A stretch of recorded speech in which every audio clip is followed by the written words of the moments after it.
เด้อเห็ดเพื่อนยุบกินนิดนึงเห็ดเพื่อนเด้อตาเมฆมายืนทำผิดตาเมฆมายืนทำผิดลูกมายืนทำผิดไม่ป้อนยืนทำอะไรคุณยายเห็ดได้ออกมาได้บาทนี่ออกไปทั้งคนลูกออกไปทั้งคนเห็ดได้ออกมาเอาไปประตูมาพูดหรอกคนยาวมันมาอยู่ได้คนเดียวมันเคยมาอยู่ได้ใครตู้ได้บ้างออกทั้งคนลูกออกทั้งคนมาหน้าลูกออกทั้งคนมาเอ้ยบุญนั่งข้างประตูคุณลูกกินไปเลยด้านนี้บุญนั่งข้างประตูบุญ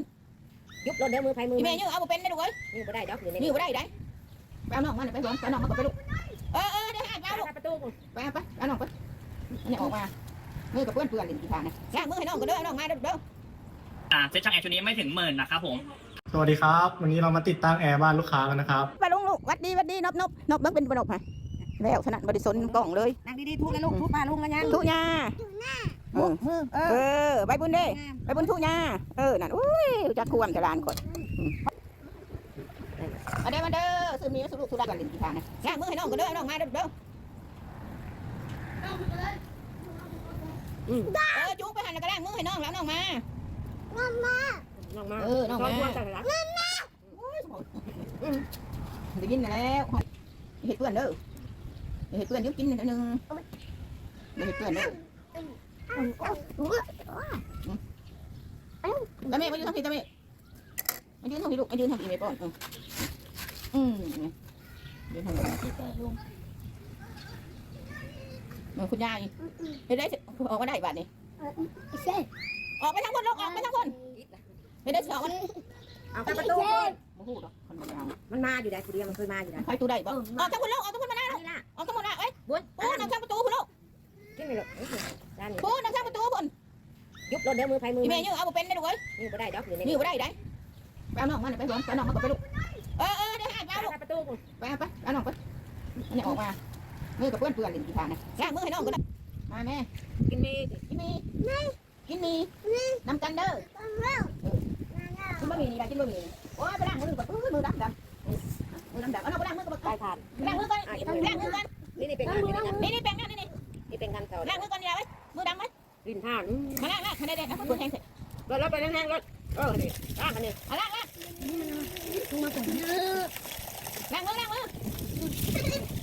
คุกล้างมัน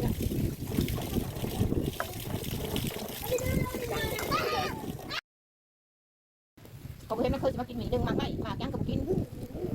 มาไม่มาต่อนี่บางนั้นแล้วก็ตกตังวันดื้อพออยู่ซื่อๆก็ตกตังโทรศัพท์อะไรมาโทรศัพท์อัน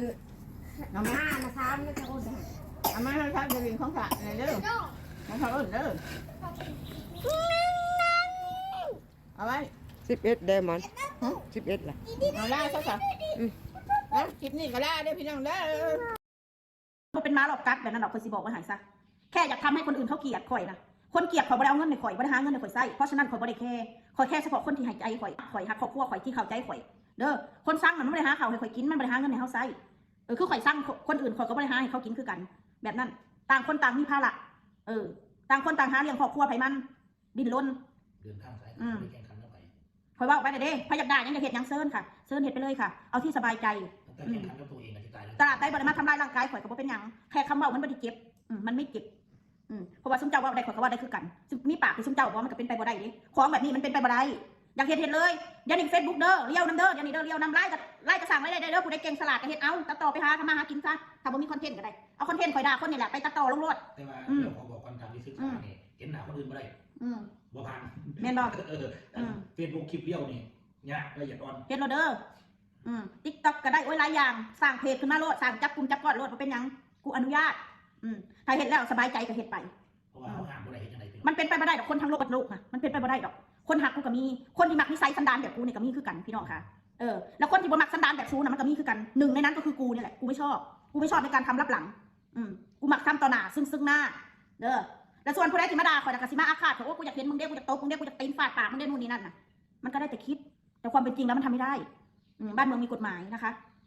ข่อยก็จะขาดที่เจ้าถิ่นคือกันแต่ข่อยก็เฮ็ดบ่ได้บ้านเมืองมันมีกฎหมายมันคำคอข่อยก็จะเฮ็ดคือซึ่งเจ้าเฮ็ดข่อยนั่นแหละข่อยก็อยากคือกันมันก็แค่พูดคำพูดเฉยๆยังมีแล้วที่มานุ่นปกป้องนี่เนาะเข้าใจบ่ เจ้าว่าไงโอ้กูเจอแล้วกูจะตบให้ดูมันบอกกล้ามันแค่พูดเอามันพูดให้คนกดไลค์ให้พูดให้ตัวเองดูดีว่าพูดให้ตัวเองว่าตัวเองเก่งเขาแบบคนโง่และอวดฉลาดแบบนี้ค่ะคือข่อยว่าเนี่ยคนฉลาดน่ะร้ายคนเก่งก็ร้ายในโลกเป็นอย่างนี้ค่ะแต่พวกโง่และอวดฉลาดมันร้ายยิ่งกลัวเด้อค่ะพี่น้องมันเยอะยิ่งกว่าขยะอีพวกนี้น่ะขยะสังคมสละโซเชียลเข้าใจว่าพระสิเฮ็ดยังจะข่อยกระเซินเฮ็ดโลดทุกวันนี้ข่อยก็เข้มแข็งพอแล้วข่อยไม่ได้ออนแอร์ได้ทุกวันนี้ข่อยเข้มแข็งพอเลย ไปยูทูบยังไม่พอใจเนาะลงติ๊กต็อกอีก บ่พอใจประเภทนี้ก็ถือว่าข้าวช่วยของเฮาเนาะพี่น้องบ่เป็นหยังดอก ที่ไม่ติ๊กต็อกดาวเฮาเลยเนาะ เฮ็ดแล้วแหละอยากเฮ็ดก็เฮ็ดแล้วแหละเฮ็ดต่อไปเด้ออย่าหยุดนะห้ามหยุดเด็ดขาดถ้าสร้างรายได้ได้ก็เอาไปเลยหาเงินเลี้ยงครอบครัวเอาไปเลย เดี๋ยวเขาก็ที่ว่าเอาเยี่ยมนี่แม่